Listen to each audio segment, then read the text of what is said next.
What's up, everybody? It's Aaron Duncan here, back again with another video. And I start off every video by saying, what up, dude? This is the channel I might not tell you what you want to hear, but I'm definitely going to tell you what you need to hear. And I got another Panthers video, and I got to talk about the elephant in the room. We just played the Arizona Cardinals yesterday, and Kyle Allen went off 144.4 passer rating, 4 touchdown passes, over 240 yards. Cam Newton's going to be out again. Ron Rivera already came out the day after the game and said that Cam Newton will be out versus Houston. He also said that when Cam comes back, Cam will be the guy. So we got to talk about it, because if Kyle Allen keeps his good play up, what are we going to expect? Is there going to be a quarterback controversy? So we're going to talk about it right now. Let's do it. This fan base is utterly divided, obviously. There's some people that actually do like Cam Newton. There's a population of the fan base that hates Cam Newton. Some people never liked Cam Newton when we drafted him. Some people think he's washed up and done. They were once on the Cam Newton train. They think he's done with. Some guys understand that he's been hurt for so long that he may need some time to heal up, and they expect that he still has stuff in the tank because he's only 30 years old and the quarterback. And we know when healthy, we've seen Cam have an MVP caliber season last year in those first 8 games. However, Kyle Allen looks to be great. We know we had the backup quarterback position was kind of suspect once we got rid of Derek Anderson last year. So we were looking for a young guy. We know we had Taylor Heineke. He was let go in the preseason. He was cut. We drafted Will Greer with the 3rd round pick. He hasn't really panned out so far. He's going to need more time to develop. They've already said that he'll have to redshirt. But Kyle Allen, what he showed against Arizona looks to be starting caliber quarterback play. And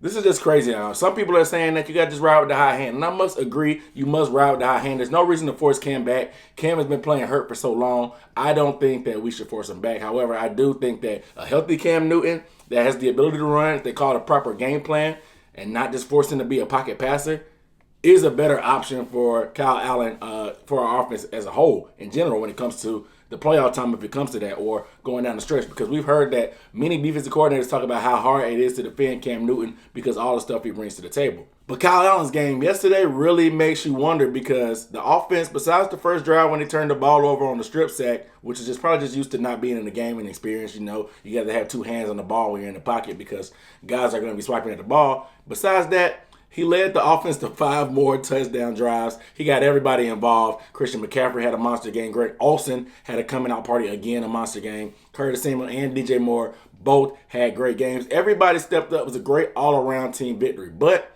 I want to put stuff in perspective, because some people are saying that, sometimes stuff like this happens. We saw what happened to Drew Bledsoe when he got injured. Tom Brady came in, and the rest is history. 6 Super Bowls later, nobody's feeling bad about benching Drew Bledsoe. He's one of the best players in their franchise history. Also, you have scenarios like Trent Green with the Rams. Trent Green got hurt. Kurt Warner came in, ended up leading the team to the Super Bowl himself, ended up being a MVP candidate, ended up being a Hall of Famer.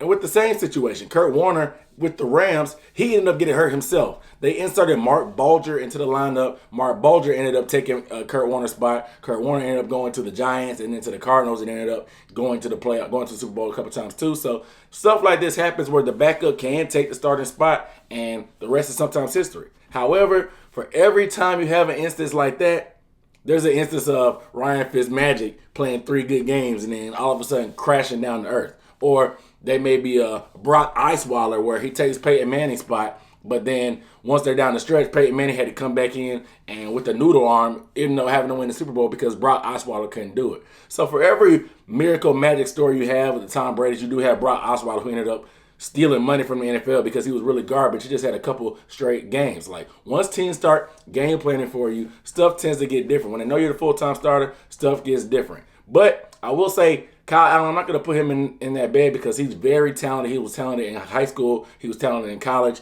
And he just has to prove himself some more.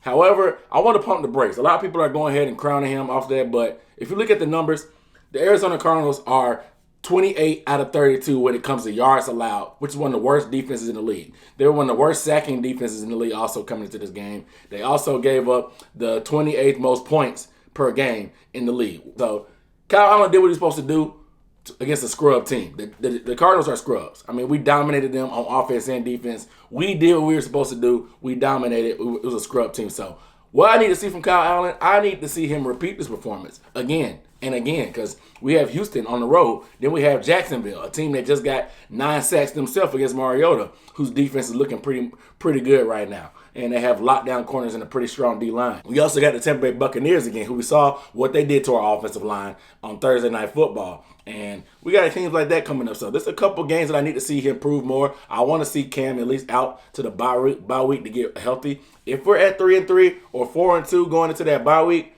and Cam's healthy still, I think we still may have to hold off and let Kyle Allen play himself out of that position, because with the hot hand going and everybody spreading around getting the ball, it's a beautiful thing. However, I want to taper my expectations till I see a bigger body of work for Kyle Allen. I am happy with what I saw against the Cardinals, and it was a good pick-me-up and confidence builder for the whole team in general. But it's the Cardinals, guys. They have, like I said, 28 out of 32 ranked defense in the league. So I want to see them do it against somebody better and against an offense that's going to be actually score points. I know next week against the Houston Texans, Deshaun Watson is a dynamic quarterback. They have dynamic receivers, obviously, with DeAndre Hopkins. They're going to put pressure on our offense to score more. I know we were down for a decent part of the game, trying to go back and forth early on. Once we made adjustments defensively, it got better, but this could be a more back and forth game, honestly. So I want to see what Kyle Allen does under that circumstance. So is there a controversy? No, not yet at least, especially according to what Ron Rivera says. So you guys let me know down below in the comments. Do you think it's a controversy? What side are you on? Obviously, I know you guys have probably already voiced your opinion. So let me know down below in the comments